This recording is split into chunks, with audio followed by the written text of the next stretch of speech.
Hey everybody, welcome back to the 80s Slashers YouTube channel. In this video, I will be discussing and reviewing the 1981 slasher film, The Prowler.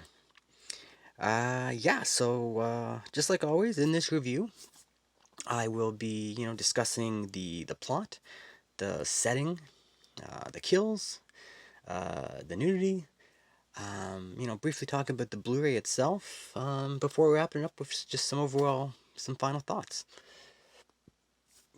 So let's just jump right into it. The Prowler. This film was released on November 6th, 1981. It had a budget of $1 million, and at the box office, it brought in $1 million. So it broke even. It didn't make any profits, unfortunately, during its theatrical run. Now, the director of the film believes that this was probably due to the fact that the producers had an offer from like a distribution deal offer from Embassy Pictures to distribute it. The producer turned down the offer and decided to self distribute. And the director felt that's probably what hurt the box office return. So who knows, that's who knows, like, this film should have made money, in my opinion. Yeah, just an interesting kind of tidbit, I guess, about the film. Now, the director I was speaking of is Joseph Zito, who later, and I guess 3 years later, in 1984, went on to direct Friday the 13th, the final chapter. This and that were his two forays into the 80s slasher genre. I wish he would have done more, because yeah, both these films are good. Both the two slashers he did were quite good. Also present in this film, of course, in charge of the special effects, practical effects, is Tom Savini, who also worked previously to this, worked on the original Friday the 13th film in 1980, and also went along with Joseph Zito to work on Friday the 13th, the final chapter.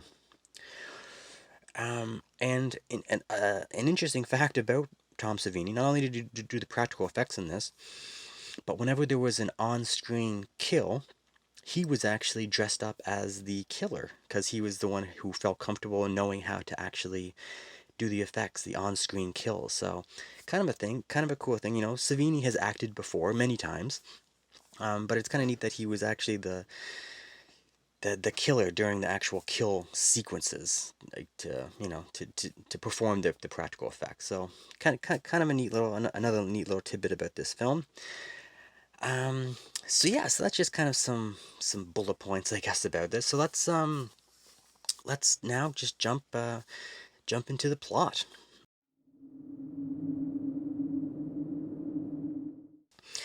All right, so the Prowler is, in terms of story-wise, it's nothing original. It's the structure and the format of the story we've seen it many times before.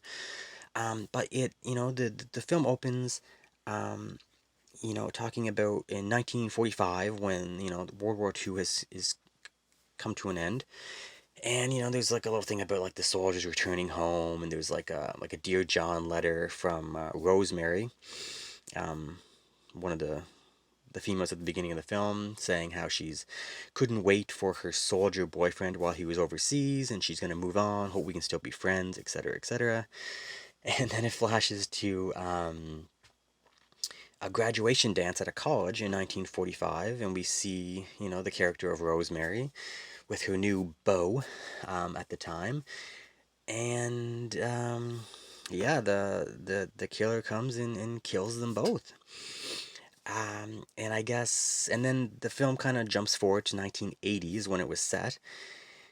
And from, I guess, 45 to 1980, this particular college had never put on a graduation dance before, because there was, I guess they were warned, or just the last time they had it, there was a like a murder. So, but of course, 1980, the new crowd of students, and they're putting on their graduation dance, something like that. This is like a story we've seen many times. And of course, once they do that, the killer comes back and starts killing the people that are involved in planning and doing this dance. And that's basically the setup, it takes place all over the course of one night, the graduation night.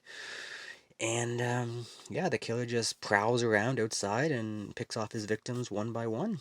And there was like a local cop who teams up with the final girl, and they're trying to figure out, what exactly is going on. It takes them a while to figure out that there is a killer on the loose, and once they realize the killer's on the loose, they're trying to figure out who it is. And yeah, I wouldn't really say a cat and mouse game, but um, there's like an investigation kind of going on. So yeah, really good. There's a basic plot, nothing fancy, but it all makes sense. It all works. There's no big leaps in logic that you have to take. So solid plot for an '80s slasher. Now, the things I like about it is the like literally the opening images you see. It's like one of those wartime commercials, talking about like how many the ship that's carrying the men home from war, how many men are on it. And at the end, it's like, don't forget to buy your war bonds, kind of thing. It's just kind of a fun little um I don't know, like a wartime commercial to open the film to kind of set the mood. And then we get to go, like I said, to the 1945, like the prior evil scene. And what I love about this film is we get to see the whole scene. It plays out. It's probably a good, I don't know, 5, 6, 7 minutes. And usually in these films we get like either like a really brief clip of the actual killing, or it's boiled down to a couple of lines of dialogue to explain what happened back in the day. But in this film, we get like the full backstory. We get to see it play out, which is great. It's a 1945 setting. You get the cars, you get the clothes, you get the music, the dancing, everything about the um, that time period is captured really, really, really well. So I like that about this. We get the whole thing, and at the end of the scene, we get the kill, like basically the kill that set up the whole rest of the film. And that kill it's fantastic. It's brutal. There's like it involves like it's a two for one basically. There's two people killed at the same time, with a pitchfork basically impaling them together. And it's great, man. Like it's a brutal kill, and it's just it's a really good way to start off the film, because it's basically letting you know like what kind of film you're about to see. Like the kills in this film are going to be brutal, and yeah, I really like the opening of this film. It's a good setup. Um, yeah, so the as the film goes on, another thing I really like about this film is there's an overall like a really good sense of tension. And you can't like in hindsight watching these films nowadays, a lot of these '80s slashers, they're not really scary anymore to me anyways. Maybe I'm desensitized a little bit, but they're not really scary. They're more entertaining for like the kills and the nudity and whatnot. But this film still holds some tension for me. It there was quite a few times that we watching this, it still keeps me on edge. Like there's some really tense moments. It's due to like there's some really neat POV camera shots. Like the camera's just tracking like the view of the killer, or whatever it's doing. It just adds some tension that way. Some really good musical cues. The music's used really effectively, and there's some jump scares. And you put those things all together, and it just there's some really tense moments in here. So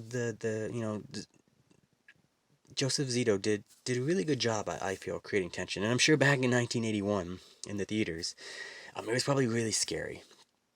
Um, so yeah, so really enjoy some actual horror elements in these films. Like I said, we don't get that too often nowadays. They're almost kind of cheesy in a way. Now the final girl in this film is enjoyable. She's nothing remarkable, but she's like a strong woman. She's smart, resourceful, um, and she's just a good. She's likable. She's just a good final girl I found. And at the end of the film, she has a fairly decent fight at the end. You know, she tries to avoid for as long as she can. But when it comes down to it, she has a pretty good fight. She puts up a good fight with the killer, and yeah, I always appreciate that. I hate it when the final girls are portrayed as weak and flaky, and only survive by other people helping them out. Like she does it all on her own. So yeah, I always appreciate a good final girl. Now, and like I said, the everything in the plot, like I says, it makes sense. Like I said, it's not a complicated plot. We've seen it before. But sometimes these movies, in order to move the plot along, they just like cut corners and they skip things, and you're just like, what? And it leaves you scratching your head. This one's pretty coherent. I feel like it all makes sense. And that, again, it's something else I really appreciate in these films. They turn them into like a solid film, not just a fun slasher to watch. Like I said, I'm not saying this is a fantastic plot, but it makes sense. There's no head scratchers head scratching moments. So that's something I always appreciate. The only thing I'll say, only complaint about the plot that I have, is at the very end. I'm not going to spoil anything, but there is like literally like one of the last moments in the film. There's like they add something on. It's kind of a cheap, unnecessary. I don't know if it was intended to be like a one last scare. It didn't. Again, it didn't make sense. That was the only thing. Is I was like, they didn't need that. It kind of broke from the rest of the film. Everything made sense up to that point. They threw in one little jump scare or whatever at the end. So I don't like that. I wish they wouldn't have done that. But that was kind of the thing that they did back then with these films. So get people talking on the way out. I guess I don't know. So yeah, so that's basically the plot. Good story, predictable, I guess. Something we've seen before, but it moves along at a solid pace. It's not super fast. It's not super slow. It's just a regular story told, and it all makes sense. So that's all you can ask for. So yeah, decent plot to the Prowler. All right, let's move on and take a look at the setting.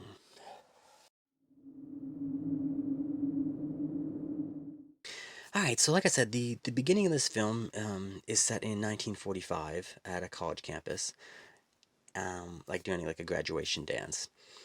And then it continues in 1980 at the same place, same event.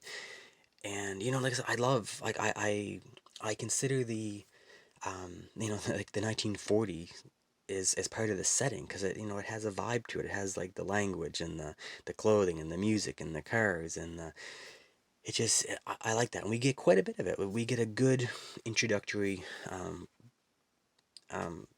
amount of that story, which is great. So that's that's one, like definitely a thumbs up for the setting for this film. And then once it moves into 1980, it's I guess it's set at a college campus. Now I have to say it doesn't it doesn't really feel like a college campus setting that much. All we really get is like maybe I don't even know if we get like any student buildings. It's mostly just like I guess like a campus or like a sorority house or something. It's not really clearly defined. Like I said, it could have been any run of the mill home. It doesn't really feel like a college campus. Nothing like final exam, um, house on sorority row, anything like that.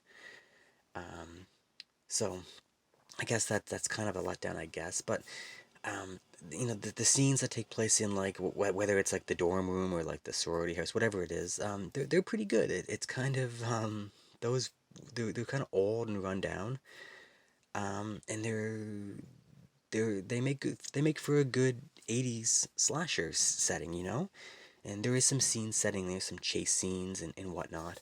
Um, so it's all right.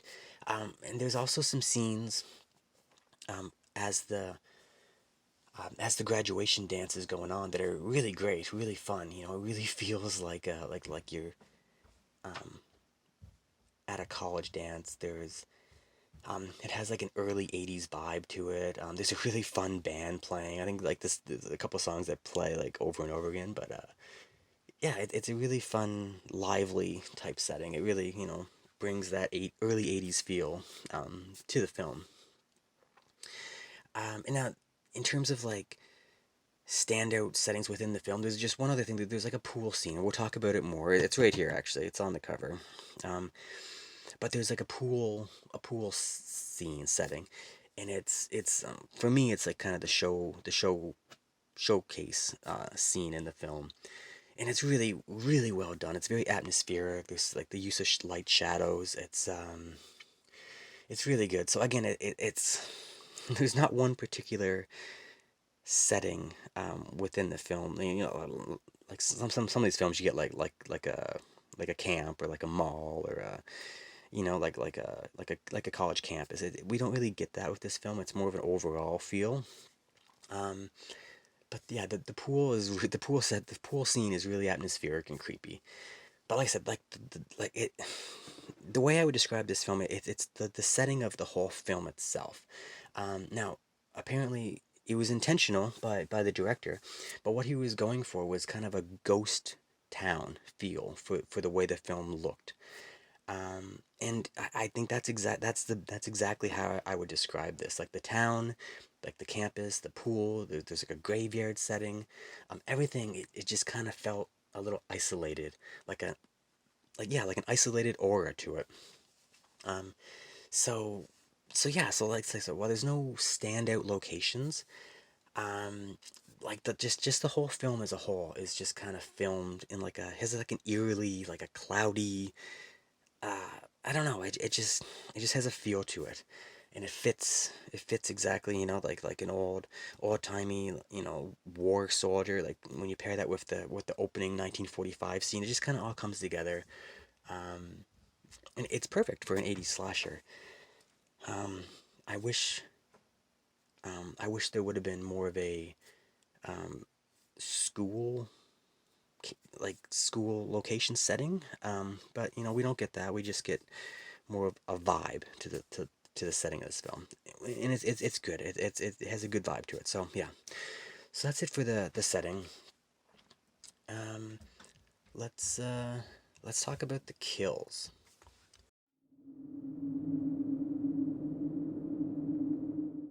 All right, so the kills. There's the kills in the Prowl. There's eight total kills, and we basically get seven scenes because, like I said earlier, there's the opening scene is like a 2-for-1. So 8 people get killed, but there's 7 kill scenes.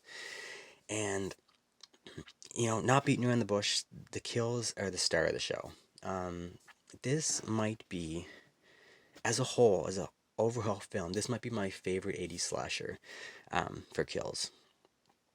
There might be one or two others that are up there with it, but rewatching this, it's just, man, I forgot exactly how good some of these kills are. Like when you watch them in their in in the crisp HD, in their full length, man, these kills are just unbelievable. Tom Savini credits this as what he thinks is his best work, and I agree. I you know, I've said that before in past videos, and I was like, well, we'll see. Part one, part four of Friday films are really good. Um, they're not. This film, there's some kills in this film. They're just unbelievable. I love them. The thing that makes them stand out is they're just this film would probably never be allowed to be made today, the way it was filmed and edited. But like the kills are just so graphic, and not only are they graphic, but they're long and extended. Like if you see like a throat like a throat getting slit, like you see like the knife kind of like going in, and then the camera stays there and it kind of like rocks back and forth, and it stays there and it goes a little deeper, and it just the camera doesn't cut, and then he kind of pulls it out a little bit, and then he finally pulls it out and you see the wound open up, and the camera lingers and like the blood starts to pour out. It just it's so long. Usually you get like a quick throat slit. You see it open up and then it cuts. This one is so long, and these kills are just they're brutal. They're really mean spirited and just oh man, there's just something about them. Um, and like there's so much blood. Like there's some of these kills have so much like excess blood.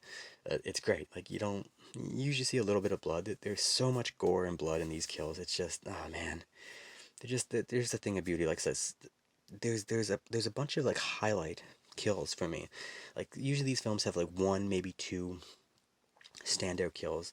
Almost every kill in this, I'd say the exception with this film is that there's only one or two kills that aren't standout. Of like the seven scenes, like maybe one or two are just they're still good, but they're just like meh.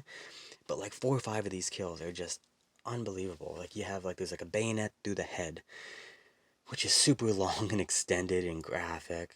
Of course, you have like I said the pool scene, which is like a throat slit, um, which is great. Like after like the throat slit, you see the girl go underwater, and it zooms in on the neck, and you can see like the blood pouring out of the wound, and it's like bubbling like underwater, and it's unbelievable. Like this the stuff they did. There's like a shower scene with a pitchfork. A girl gets like yeah impaled with a pitchfork. She's like naked having a shower. There's a head explosion, like a shotgun blast to the head, and you see like the head just shatter in pieces. Like there's so many standout kills in this film. Um, I'm definitely gonna make a video on the kills because I just want to talk about each kill, more specifically because they're just they deserve it. They need to be discussed and viewed and talked about. There's just so much goodness in the kills in this film. And besides the kills, the killer is great. The wearing the military fatigues are really intimidating, because it's not like modern military. It's like, like a World War II military with the vintage kind of clothing with the old helmet. There's lots of really cool shots of the killer, just his feet. And he has like the old leather boots with like the army green fabric socks and just walking around. It's very ominous, very scary. Um, yeah, the killer is great. He's with um just yeah, I can't there's nothing more I can say about the kill. Like this is just a really good killer with some of the best kills in the entire genre. It's yeah, they're the star of the show. So two thumbs up for the kills in this. I can't say enough. Like I said, I want to make another video just on the kills, which I will do because it's just yeah, they deserve it. Like this is one of the best. So yeah, that's that's all I'll say in this video. So let's move on and talk about the nudity.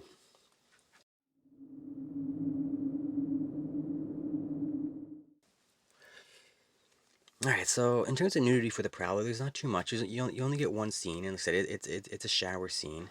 Um, it's it's a pretty decent scene. It's not you don't see you don't see a ton of stuff. But it's I wouldn't say it's long, but like it there's a couple different angles. There's like an overhead shot. You see some stuff through like the shower door glass, and then you see like an open door shot. And so the camera keeps like cutting away and going to something else and coming back, and you get some shots. So it's a longer scene, extended, different angles. So it's pretty good. That's all you can ask for. At least there's some in this film as like a titillation factor, an entertaining factor. Um, but like the great thing about it is the film incorporates the nudity with one of the kills, and I love that. It's very similar to if you're familiar with Silent Night, Deadly Night, Linnea Quigley's death scene. She's nude and she gets killed, and you see her nude body as it's being killed, and it's very similar with this. Like the one girl who gets nude, she gets killed in the nude, and it's incorporated into the kill, and it's great. It looks great, and yeah, so it's a really good nude scene, I think, especially when you factor in the kill with it. But yeah, that's about it. Like I guess like I said, the swimming scene that I talked about before, it's a long scene. Again, it cuts back and forth, and there is a couple of the opening moments of that. I guess you could say there's some brief titillation in that scene. You know, there's no nudity, but it's played up for the camera and for the guys watching the film. So yeah. So in terms of nudity, I wouldn't say this is the greatest film for nudity, but what we get, it's pretty decent, and yeah, it's acceptable. But this is a film that's all about the kills, so you can't really complain. So yeah, so that's pretty brief. That's about it for the nudity. So let's talk about the Blu-ray.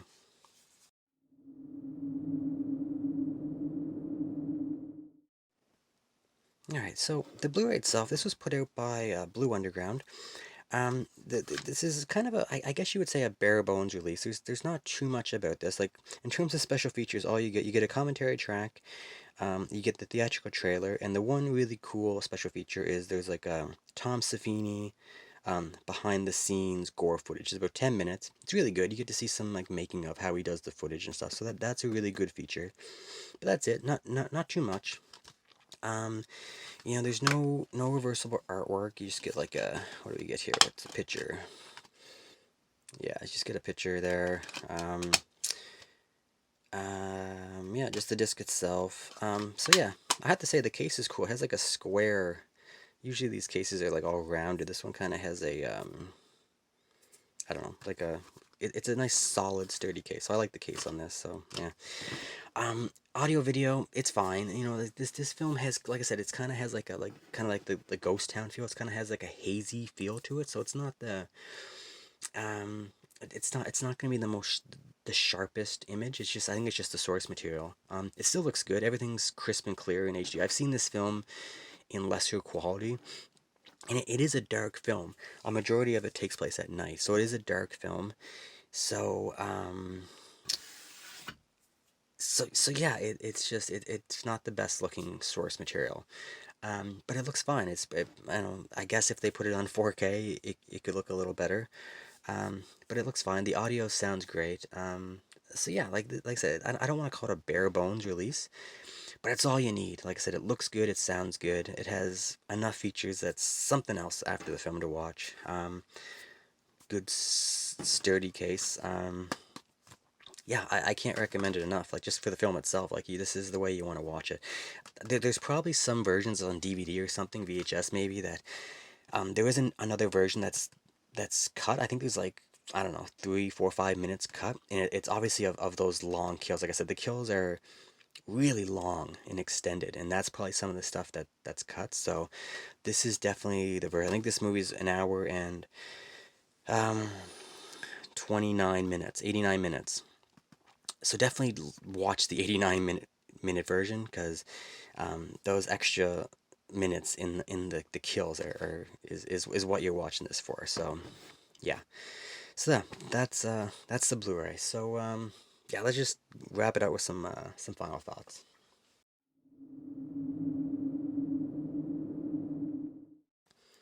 All right, so The Prowler. I love this film. What can I say? This film has it all. It has, a really good setup slash like backstory. The rest of the plot is it's coherent. It makes sense. It's all you can ask for from an 80s slasher.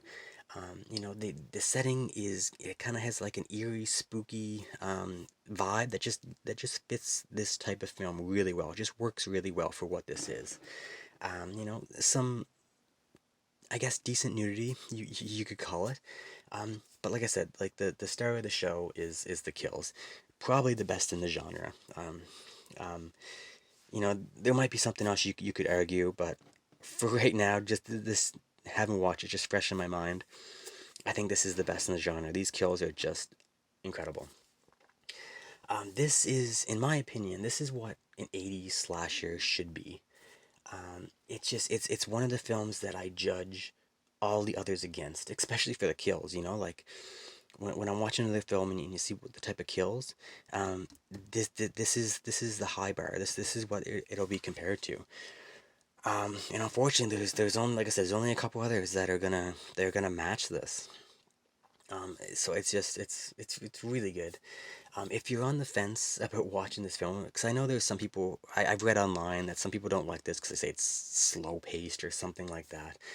If you're on the fence, just like I said, just watch it for the kills alone. If you like gore, um, you'll love it for this, and you know anything extra you'll probably enjoy. You probably enjoy some of it. Um, but it's just man, you just these kills deserve to be seen in their full length and the best quality you can do. And this Blu-ray is the way to do it. Um, so yeah, The Prowler, 1981. Absolutely love it. Like I said, I just watched it and I bumped it up my rating. I think this jumped over two titles in my. It was already in my top 10. I think it was sitting at 9 or 10. I can't recall offhand, but I think it jumped up to like number 6 or 7 overall. It just I enjoyed it this that much more this viewing. Um, yeah, top 10 film for me in the 80s slasher genre. Fantastic. So yeah, that's it, guys. That's my thoughts on the Prowler. Now before I go, I got a quick question for you guys. You know, a lot of the reviews I've been doing, I've been doing some, you know, lesser known, more obscure, slashers, like Blood Hook and Bloody Moon, stuff like that. And I don't know if if you guys prefer more obscure stuff or more well-known films like this. I haven't reviewed any of the Friday films yet. There's a ton. I'm probably going to review them all eventually anyway. But I'm just curious, like if you guys look forward more to the bigger, well-known films or some of the less obscure titles. So I'm just curious. So if anyone wants to leave a comment below and let me know, I'd be really curious to know some opinions on that. Like I said, I'm probably going to review them all eventually anyway. Um, but yeah, I've been reviewing the lesser known ones because those are the ones I've yet to see, and I've been buying them on Blu-ray, and I've been wanting to watch them. So if I watch them, I might as well review them. So that's why I've been getting these lesser known films, like they're first time watches for me, and I've been getting them, and I still have a bunch on my shelf that I've been wanting to watch, but I've been trying to pace myself on the channel here. So but I can go back and rewatch. Like, it's been a while since I've seen this, and I had a blast. So I kind of want to do some more big titles. So yeah, just a curiosity. Let me know in the comments below. But yeah, if you like this review, like I said, I'll put up on the screen my 1981, the year in slashers video. I talk about this a little bit in there. If you're interested, and so yeah, so that's it, guys. So once again, thanks for watching, subscribing, leaving comments, liking the video, all that good stuff. It's most appreciated. And until next time. All right, see ya.